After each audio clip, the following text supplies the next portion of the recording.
Um, so I'm here with my friend Zwai, Zulu, Yes, sir. and we're here in Pretoria, South Africa, and wanted to just chat for a few minutes about your life and what God's doing in you and in your ministry. And so thanks for doing this. Yeah, sure. So let's jump in, and I think it'd be great for people to hear kind of biographically Yeah. where you're from, where did you grow up, that kind of stuff. Yeah, so my name is Zwai. I grew up in Swaziland. It's 4 hours away from Joburg. But yeah, I grew up in a family that went to the Catholic Church. We went to a Catholic school. So my parents, they not all from the same sort of ethnic group. Mm-hmm. My dad is a Zulu man. My mother is Swati, but I grew up in this best of both worlds, I guess. And my whole life I was between Swaziland and Johannesburg because my dad worked here.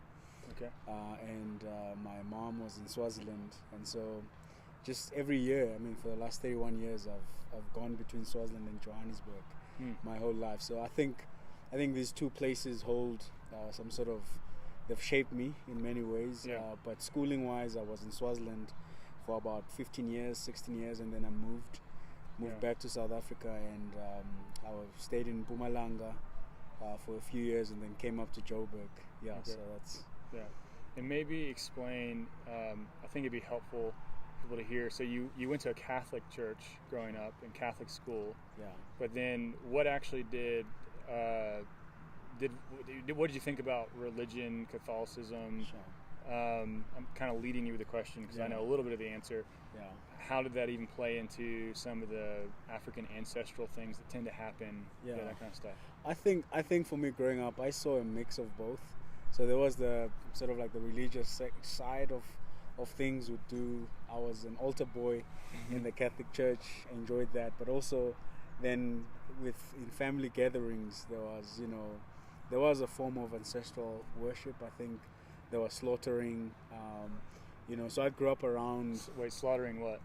Slaughtering goats, sheep, and all that. But as a sacrifice of sorts. Yes, okay. It was a sacrifice, and a lot of the times it was to appease the ancestors. Okay. It's either if things are going very bad for you, you have to do that, or if things are going well, so you have to appease your ancestors. I think the issue there was a mediation issue. Yeah. Growing up in the Catholic environment, school and family, it became more like it was just a cultural thing that we had to do. I went through all the baptism classes. It was also a great, place for me to meet girls. I was in a boys' school, so that environment provided, just time to get to know girls. I enjoyed that, and I think also the main thing that was driving it, what was motivating me was, I want to check this list of, I've been baptized.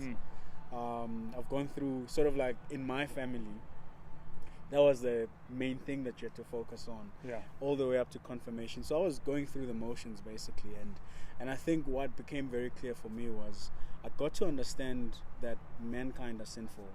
I think that was very clear. It came out, and I could understand that I mess up. I do things that are wrong. But I think for me the misconception was, how do you get it right? How do you get back on the right path? And so when I got baptized, I sincerely thought, when the waters of baptism are sprinkled on me, my sins are washed, completely. And I think it didn't take a lot of hours for me to sin again. And I think I was left with now a question, do I need to get back? Yeah, now what? Do I need to get baptized? Yes. And so I think that played at the back of my mind. And until I came to university, really, there was that thing that was lingering in my mind. How do I deal with my sinfulness? And I came to university. Really, the last thing I thought I'd ever become was a Christian. I'd come to university, and then by that time, my life was my life was around partying. So my friends thought, man, this guy parties, he goes to clubs, he hangs out, he drinks. So in that regard, I was accepted with my friends.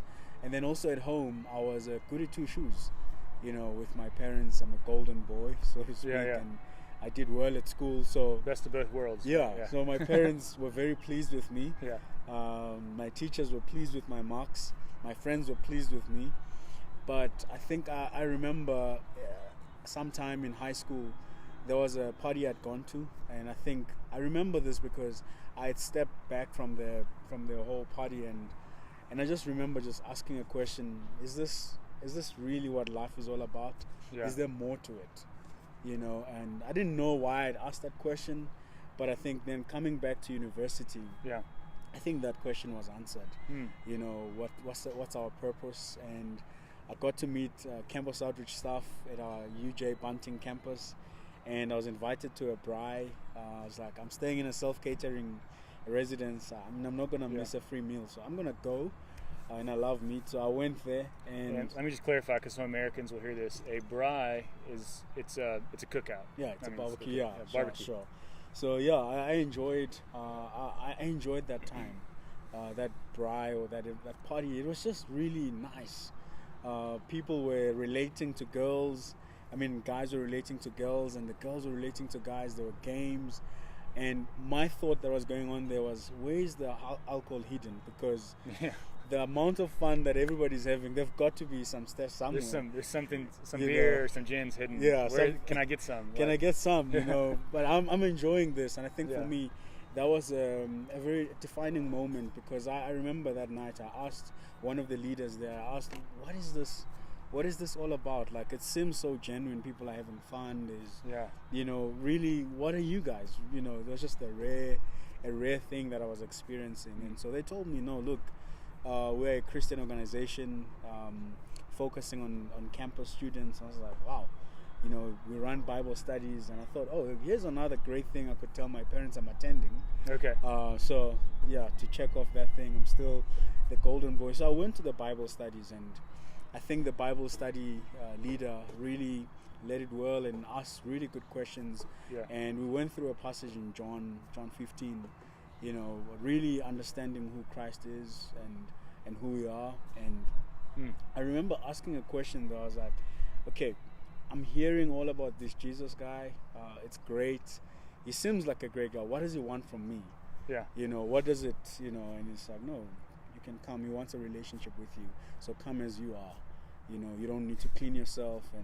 And that was mind blowing for me, because I think the question I had growing up with the baptism, understanding the aspect of saved by grace, not by our works, so I didn't need to do the baptism again.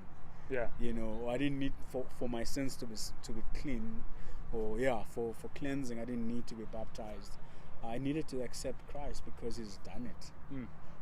And so that was just, it really blew my mind. And for the next couple of months of that year, I investigated a bit more of who Christ is. And actually, on the 28th of May, it was exactly 11 years ago since I'd accepted to follow Jesus as my Lord and Savior. And I think, man.